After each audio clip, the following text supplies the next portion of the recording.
Undang orang pertama yang dicari pemerintah atas tuduhan sebagai aktor intelektual di balik terjadinya tragedi 27 Juli yang tak lain adalah mantan Ketua Partai Rakyat Demokratik PRD, Budiman Sujatmiko. Selamat malam Mas Budiman. Selamat malam Najwa. Terima kasih sudah hadir di Mata Najwa. Terima kasih sudah mengundang. Mas Budiman, tragedi 27 Juli Budiman Sujatmiko itu dalangnya. Ketika itu tudingan pertama yang diarahkan kepada Anda dan kawan-kawan.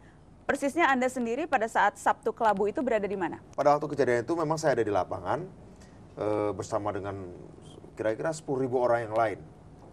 10.000 orang lain yang pada waktu itu bertekad untuk mengambil kembali, merebut kembali kantor yang pada pagi harinya sudah direbut oleh pihak keamanan dan kelompoknya Suryadi.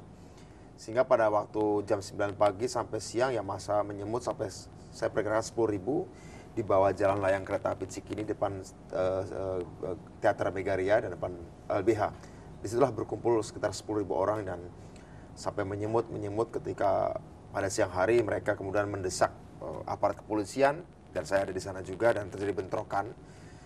Aparat kepolisian terdesak dan kami hampir saja berhasil merebut kantor itu kembali.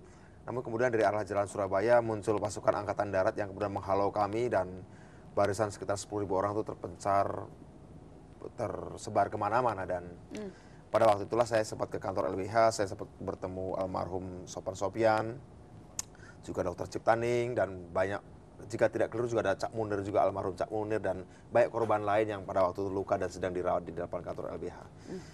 Ketika terjadi pemukulan itu kemudian massa menyebar dan kami di kantor LBH kemudian mendengar ledakan bom, bukan bom, satu bis tingkat ya. Itulah ledakan dan pembakaran pertama pada hari itu dan setelah itulah mulai siang, sore, saya malam sampai esoknya terjadi perlawanan dan masyarakat melakukan perlawanan dan kekerasan sebagai protes terhadap tindakan kekerasan yang sudah dicontohkan sebelumnya oleh aparat keamanan Orde Baru pada waktu itu. Ya. Anda sejak itu sudah tahu atau sudah merasa bahwa saya dan PRD ketika itu akan dijadikan target operasi untuk mencari siapa yang bertanggung jawab? Kami sudah mendengar sebenarnya sekitar seminggu sebelumnya dari almarhum Cak Munir yang waktu itu memanggil saya dan teman saya untuk diskusi. Dia mendapatkan informasi dari intelijen bahwa akan ada rencana penyerbuan terhadap kantor PDI dan karena PRD dianggap sebagai salah satu yang aktif, dianggap kitalah yang memasok bahan-bahan untuk mengarahkan mimbar bebas PDI di kantor di Ponorogo maupun yang di Surabaya di Jalan Pandegiling.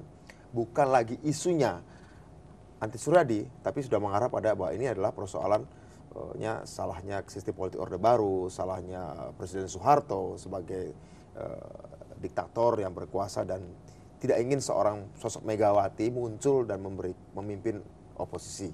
Ini Anda ketika berorasi di sana ya? Ya, salah satu dari 1 bulan ada orasi pada waktu itu dan itu banyak kelompok ya. Dan memang itu Anda lakukan, Anda berorasi bukan hanya seputar Mega Suryadi tetapi lebih dari itu? Oh iya, benar. Dan itu juga kemudian diikuti oleh kelompok lain ya. Oke, jadi Anda sudah mendengar selentingan atau bahwa Anda akan menjadi target. Jadi langsung ketika 27 Juli Anda berada di lokasi, malamnya Anda langsung underground, bawah tanah? Ya, sempat pulang ke rumah sebentar, kemudian bertemu keluarga saya.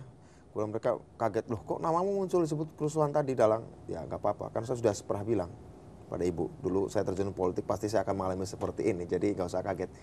Saya bilang tenang aja. Setelah itu saya pergi dari rumah, dijemput oleh teman saya dari PRD dan setelah itu melakukan proses